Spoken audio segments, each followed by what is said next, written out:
guys, welcome to Speak Freely. I did write down a little bit some of my thoughts, guys. I know I said I was going to try to be more mindful of the opportunity and time. I guess the first thing I want to share is once you start carrying out the commitment of your passion or being connected, staying connected with your passion, it's a great feeling. I can't explain it. The excitement, the desire to carry it out,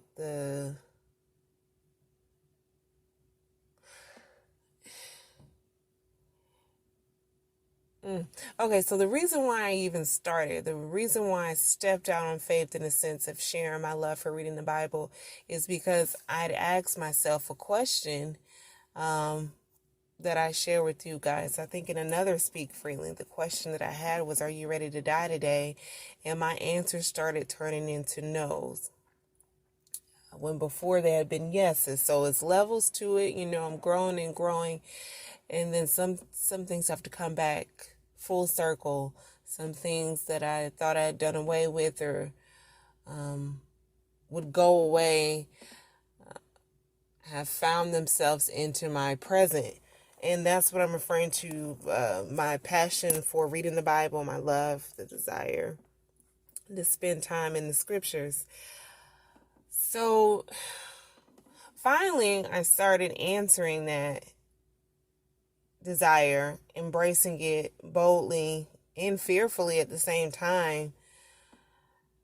And now I'm developing this anguish or some sort of I don't know, this oh shoot, okay, so you're doing it now. Now it's the pressure not to stop. Now it's like, okay, you've already tasted how good it feels. You have to keep it up. I don't know. Is it almost like the exercise, and when you know the exercise is good for you, or managing your food intake, or not saying a diet, but being mindful of your food intake, the things that we know that are good for us, that will cause a shift of us doing away with unhealthy things or pressing forward and making a new way for the healthy habits. So, and what I mean is sometimes I'm like, you've just added another thing to your life, when I already feel exhausted enough as is, guys. And it's so embarrassing in a sense because I cannot express how grateful I am to be an independent contractor. This source of income has been steady for me. I've been doing it consistently. Well, I'm going to say consistently. Yeah, consistently with some variances in time periods. If that makes sense. When I'm doing it consistent, it's fruitful, okay? But I am off and on to a certain extent if I'm dabbling in something else. Like, for instance, the past year, I did living caregiving work for a few months out. And also I did private caregiving where I go into the homes. So that's one source.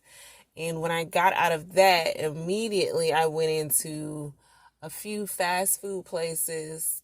It did not last long. And then I went back to my good old source, hospitality. I've been in hospitality for, since 2008 was my first hotel job at the front desk. Loved it.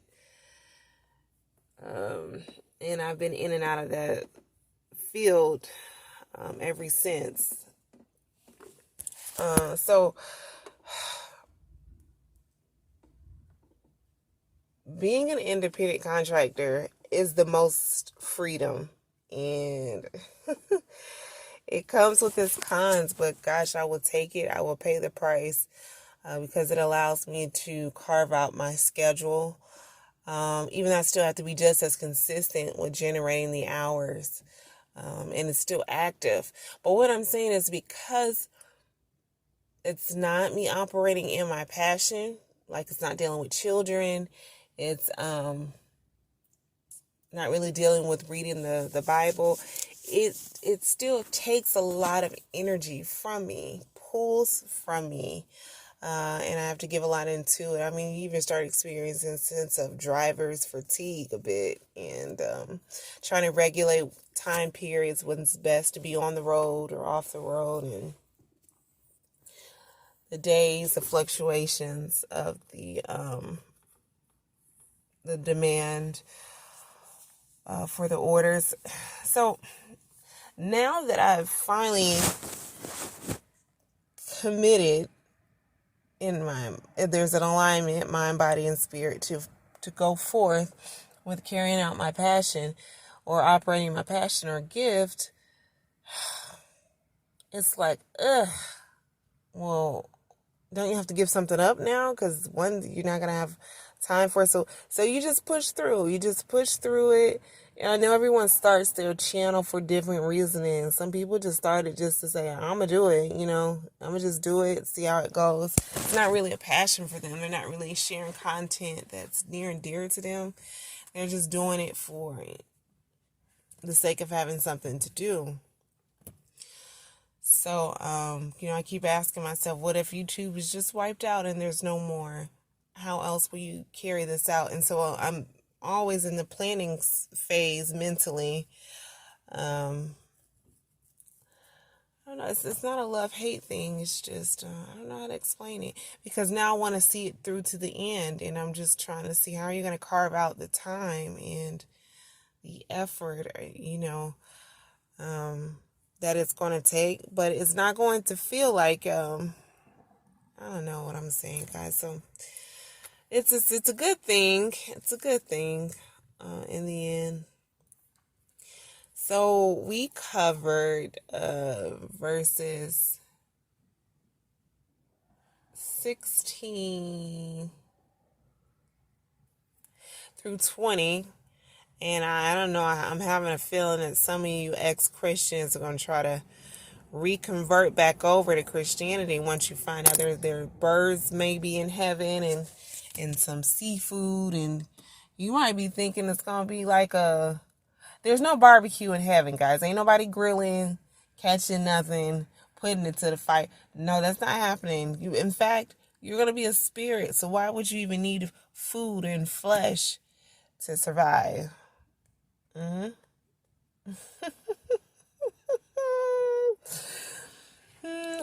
So yeah, all I kept thinking about was, is it going to be, what is it going to be like? There's so many people living their lives for the afterlife.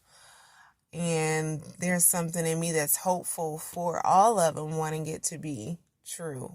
All walks of faith, I know everybody can't be right, guys. Does there have to be anyone being right? Can everyone just be wrong and then there's nothing waiting for us at the end? Oh, it'd be so sad, but I won't have any regrets. That's how I'm choosing to live my life. Let me every day not take it for granted, and live like I'm dying. So, let me see.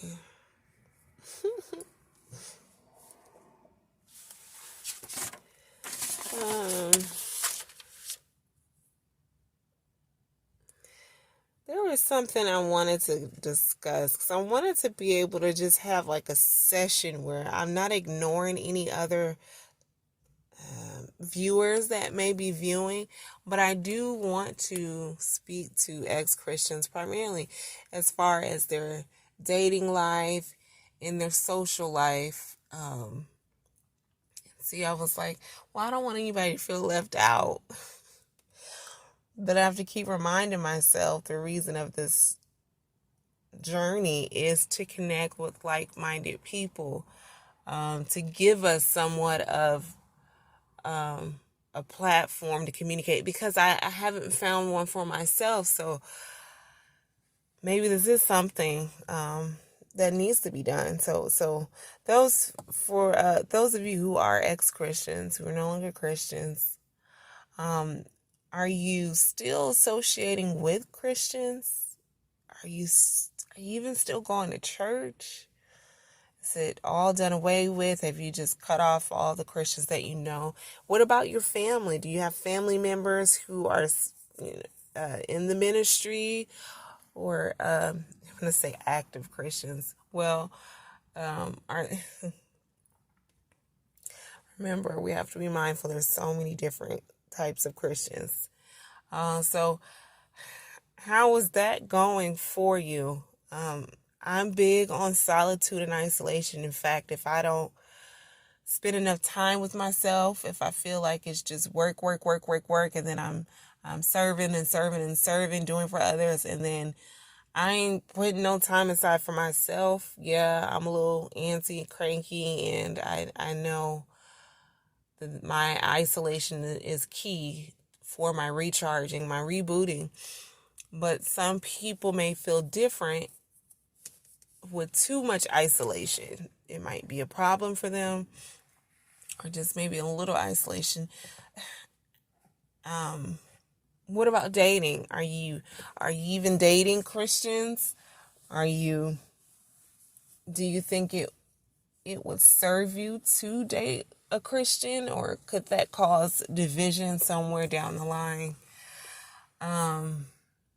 So for me, my family is Christians. I don't think I know any family members who aren't Christians, regardless of the type of life that they live.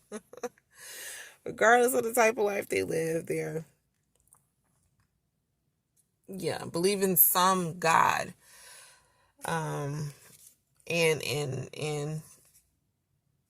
connect with that God via scripture. That's their insight to further knowing how God operates according to man. So I can't hide from my family, right? If family is big for me, it's always at the top of my list. Almost. I'm at the top of my list. It took me a minute to see that. But it's still up there, in the top 3. And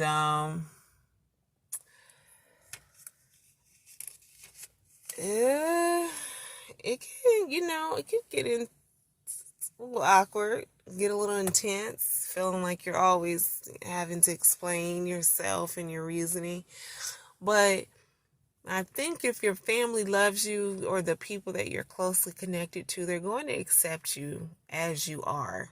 Eventually, I don't know if they're going to be embarrassed of you in front of other people, or when you're absent, how they refer to you. But I think, again, they're going to support you even if they don't understand you, as far as your well-being, wanting you to be okay mentally. And even if you guys are not in agreement spiritually, I'm pretty sure they can see that you're able to function and do.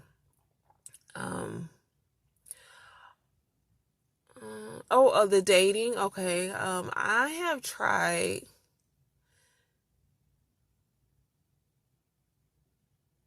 Not really.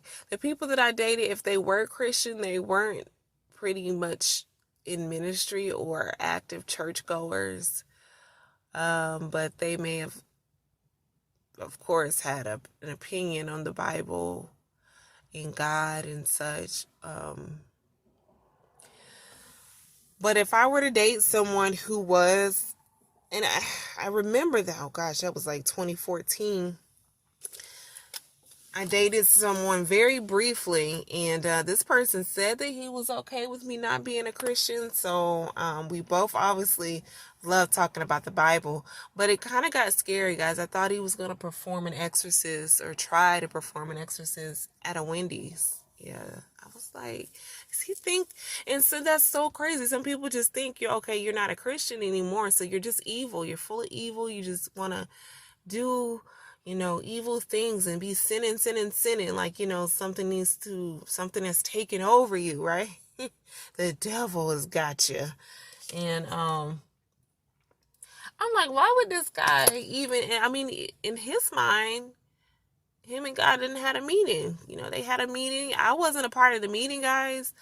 I just got the butt end of what the meeting was about. And supposedly I was supposed to be his wife, and that he was brought to me for a reason, because the devil was trying to, at a Wendy's, I sat at that parking lot for so long, at least an hour or so before I pulled off, and probably took a long time before I went home. I didn't go straight home. Like, this fool is crazy. Yeah, okay, yeah, so, I don't know. I don't know how it would be dating someone who is a Christian and who is active in ministry and a churchgoer. It's a dangerous thing, right? Because what you don't want to do is to have anyone's faith shaken or wavered. I don't recommend anyone to step away from something that is keeping them, if that is their source, if that's your source and your lifeline. Gosh, it would be foolish to cut it off, hey.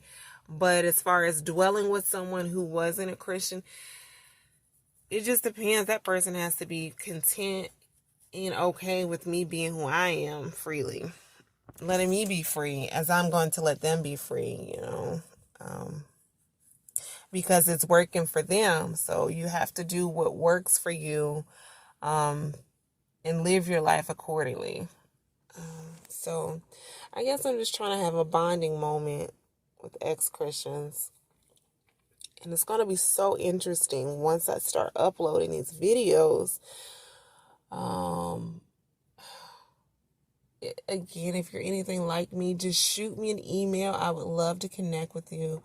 But I've already made up in my mind, if I get no views or no comments, because I'm not promoting this at all. I'm just going to post the videos, y'all. And to me, that is enough. It's going to be enough. Gracious plenty. And I probably wouldn't even tell my family that I'm doing it. I mean, what's the point? Because the channel wouldn't be pertaining to them necessarily. I know they probably wouldn't want to watch it.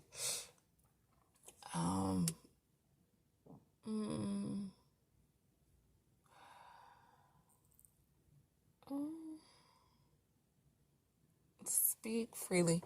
So I haven't really had anything to talk about, guys. I know it's bad. I know. Can you just fart something out? Just something. Hey, I'm almost at 20 minutes, so that's good. I don't need to do like a 40-minute speak freely. Okay. I'm gonna try to get out of this and wrap it on up. Wrap it on up. And yeah, let me go ahead and do that. It was babbling. It was a lot of babbling going on, but hopefully you felt me trying to have a heart-to-heart.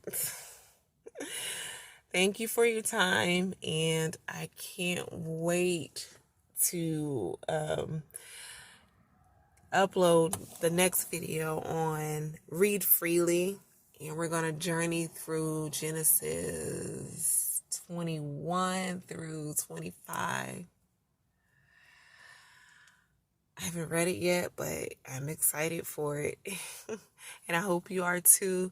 Thank you again for your time. Bye.